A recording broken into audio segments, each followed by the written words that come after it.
Tempat misterius yang terdapat dalam Quran dan hadis. Para peneliti berspekulasi bahwa manusia telah 90% menjelajahi daratan sedangkan lautan hanya sekitar 57,8% saja. Hal ini berarti masih banyak tempat-tempat yang belum terjamah manusia. Tentunya di luar sana masih ada tempat-tempat misterius dan bahkan sama sekali belum pernah terpecahkan mengenai keberadaannya. Misalnya, tempat keluarnya Dajjal menjelang kiamat. Tentunya hal ini sangat menarik untuk dibahas. Apakah tempat-tempat yang belum terjamah tersebut merupakan salah satu dari tempat yang tertera dalam Al-Quran dan hadis?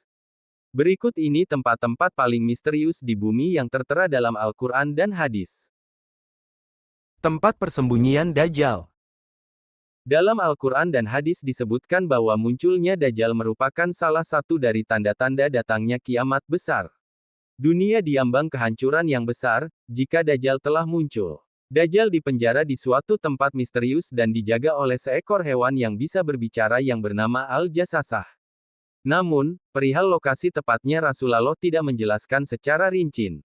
Hanya saja Rasulullah menunjukkan arah tempat Dajjal keluar, yaitu dari perkampungan Yahudi Asbahan dan bersamanya ada 70.000 orang Yahudi. Hadis yang diriwayatkan Anas radhiyallahu an, Dajjal akan keluar dari bumi di arah timur yang dinamakan dengan Khurasan. Artinya secara pasti diketahui bahwasanya tempat munculnya Dajjal adalah dari sebelah timur dan tak jauh dari daerah yang bernama Khurasan.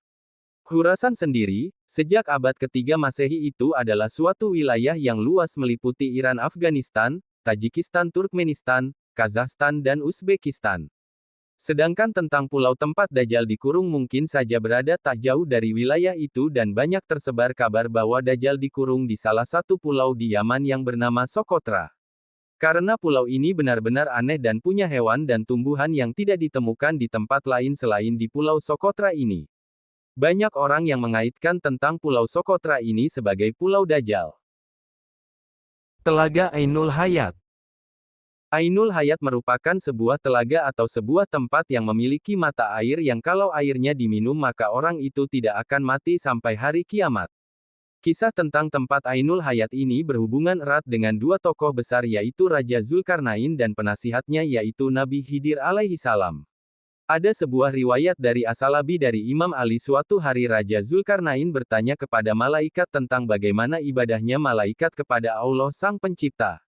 Kemudian malaikat pun memberitahu kepada Zulkarnain bahwasanya ada malaikat yang sejak dia diciptakan dia selalu sujud dan tak pernah mengangkat kepalanya untuk selamanya karena dia tidak mau menyia-nyiakan waktu untuk selalu beribadah kepada Tuhannya. Maka Zulkarnain yang mendengar penuturan dari malaikat itu dia menjadi tertarik, sebab Zulkarnain ingin hidup abadi supaya dia bisa lebih lama beribadah kepada Allah Sang Pencipta. Lalu dicarilah telaga itu oleh Zulkarnain dan Khidir beserta dengan pasukan kerajaannya. Kemudian mereka menemukannya di tempat terbitnya matahari. Tempat itu digambarkan sebuah tempat yang gelap, namun bukan seperti gelap malam hari tapi gelap karena ada semacam asap atau kabut tebal. Singkat cerita yang meminum air dari telaga itu hanyalah Nabi Khidir, sementara Zulkarnain tidak meminumnya. Makanya ada khilaf dari para ulama. Ada yang mengatakan bahwasanya Nabi Khidir masih hidup sampai hari ini tapi ada juga yang mengatakan Nabi Khidir sudah wafat. Tembok besi Zulkarnain tempat Ya'juj dan Ma'juj di penjara. Tembok ini tertera di dalam Al-Quran Surat Al-Kahfi dan beberapa hadis sahih. Singkatnya tembok besi yang dibuat oleh Raja Zulkarnain ini berfungsi untuk mengurung dua kabilah perusak yaitu Ya'juj dan Ma'juj.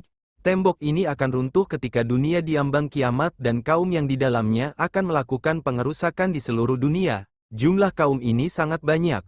Diriwayatkan kalau ada satu manusia berarti jumlah Ya'juj dan Ma'jujnya ada 999.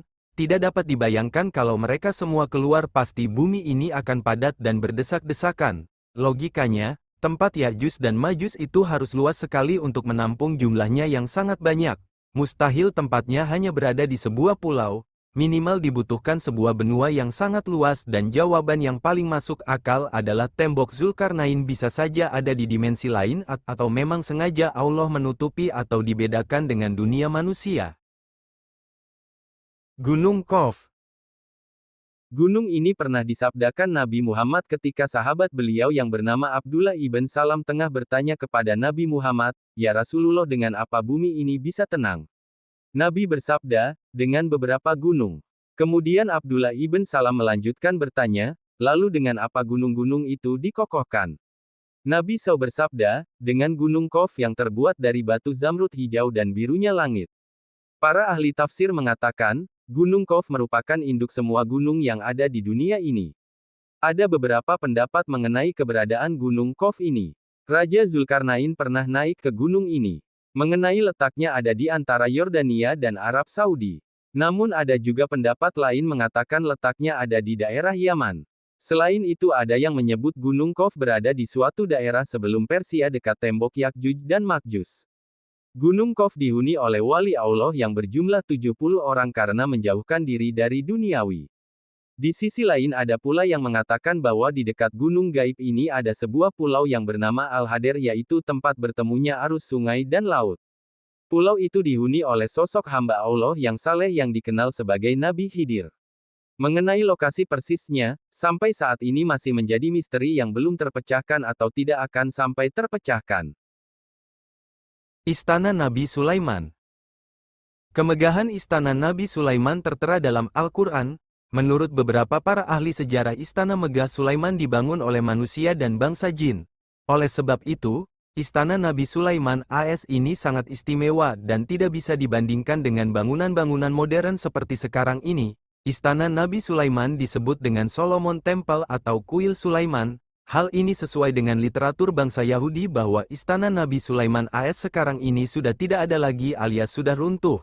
Yang tersisa hanyalah tembok sebelah barat dari bagian kuil. Bagi orang Yahudi bangunan ini dinamai tembok ratapan. Nah, itulah tadi beberapa tempat misterius yang terdapat dalam Quran dan hadis. Mengenai tempat pastinya hanya Allah yang tahu karena memang tempat-tempat tersebut menjadi rahasia Allah.